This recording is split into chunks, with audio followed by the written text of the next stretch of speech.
Il est journaliste, écrivain, directeur d'une entreprise de communication, ancien directeur de la rédaction de la Dépêche du Midi. Il est également le frère cadet de Franz-Olivier Gisbert, le PDG du Point.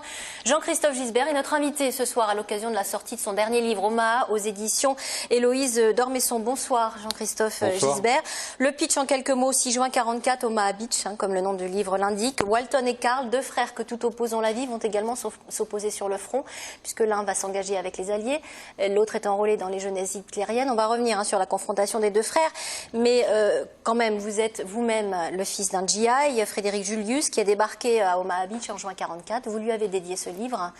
Le début de votre livre ressemble fort à un témoignage de soldats. On a les images en tête de « Il faut sauver le soldat Ryan ». Oui, mais ces images sont ni plus ni moins que le reflet de la réalité, très bien retranscrit d'ailleurs dans « Il faut sauver le soldat Ryan ».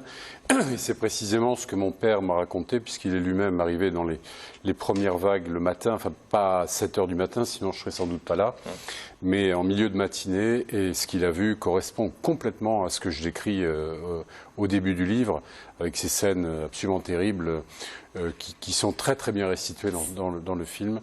Et j'espère dans mon livre. C'est un souvenir qui vous hante en tant que fils de... Ah, totalement, c'est quelque chose qui m'a marqué à vie. Peut-être parce que mon père n'a jamais voulu en parler. Il a mis beaucoup de temps à accepter d'en parler. Il avait une espèce de sentiment de culpabilité. Il a vu mourir autour de lui des types qui étaient des types bien, ils m'ont dit, bien mieux que moi.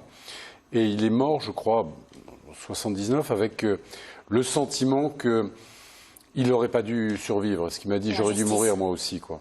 Et il en parlait très peu jusqu'au jour où vraiment il s'est lâché. Il m'a raconté, je me rappelle, ça a commencé à 8 h du soir jusqu'à 2 h du matin. Ma mère nous a porté une assiette parce qu'il se lâchait, il avait envie de tout raconter.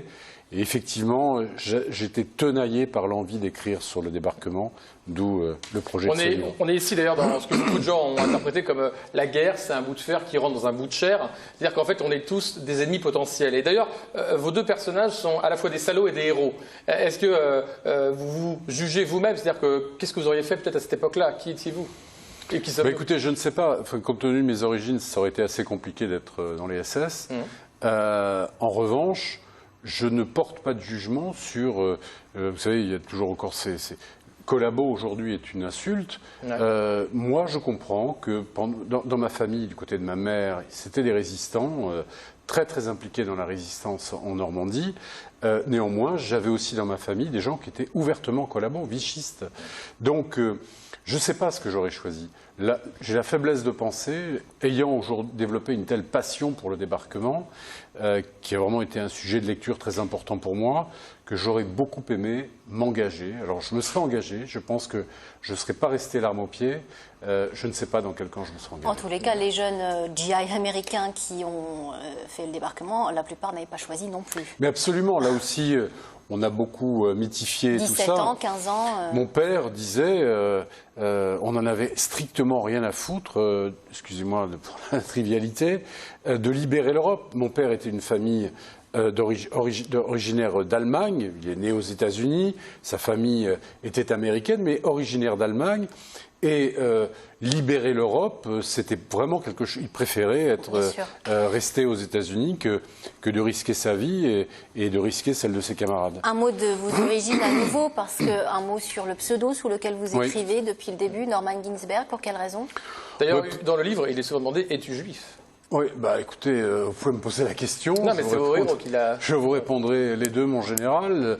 Je suis d'une mère catholique, j'ai été enfant de cœur, et j'ai un père qui était juif, le revendiquait fortement, parlait yiddish, et à la fin de sa vie, il apprenait l'hébreu. Moi, je suis un mélange de tout ça, je suis croyant, et je m'aperçois qu'en réalité, les deux religions sont en moi. Donc, c'est aussi un problème sur l'identité qui est basé sur des faits réels, parce que effectivement, il y a tout un questionnement sur l'identité. Les héros vont, je ne vais pas révéler tout le livre, mais le SS va s'apercevoir qu'il a des origines juives, ce qui est absolument terrifiant pour lui. Ça peut paraître énorme, même impossible.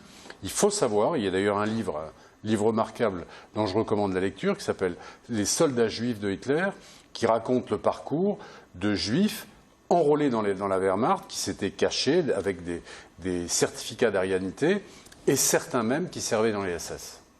Ce sont des faits réels. C'est terrifiant parce que vous parlez finalement aussi de l'histoire. C'est un livre extrêmement documenté, quand même c'est un roman. Vous parlez de ce qu'avaient les nazis comme idée, c'est-à-dire qu'ils voulaient l'espace vital, donc il fallait vider des juifs la vitale au repas. Et en fait, finalement, leur haine des Américains et des bolcheviks, c'était la haine du capitalisme et du communisme qui était grande. Exactement, parce que si vous voulez, j'exècre évidemment le national-socialisme, Hitler. Vous essayez de le comprendre en même temps. Oui, mais en même temps, si vous voulez, il faut comprendre, il faut comprendre l'Allemagne. L'Allemagne de cette époque, et comprendre qu'elle avait en spectacle, d'un côté, ce que les démocraties fortement affaiblies par la crise de 29. Alors certains évidemment attribuaient ça aux affairistes juifs, d'où le terme de démocratie enjuivée utilisé par mon héros, et de l'autre le bolchevisme. Donc le nazisme a prospéré sur l'idée qu'il était possible d'avoir quelque chose qui ne soit ni ces démocraties dégénérées, c'était le terme qu'on utilisait, ni le collectivisme qui allait supprimer la propriété.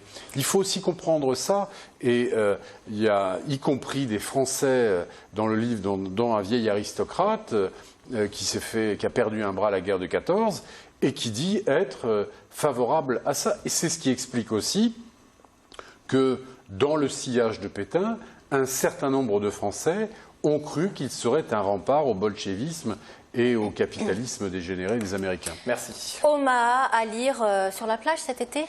Sur la plage, mitraillé de soleil. Merci Jean-Christophe Gisbert d'être venu.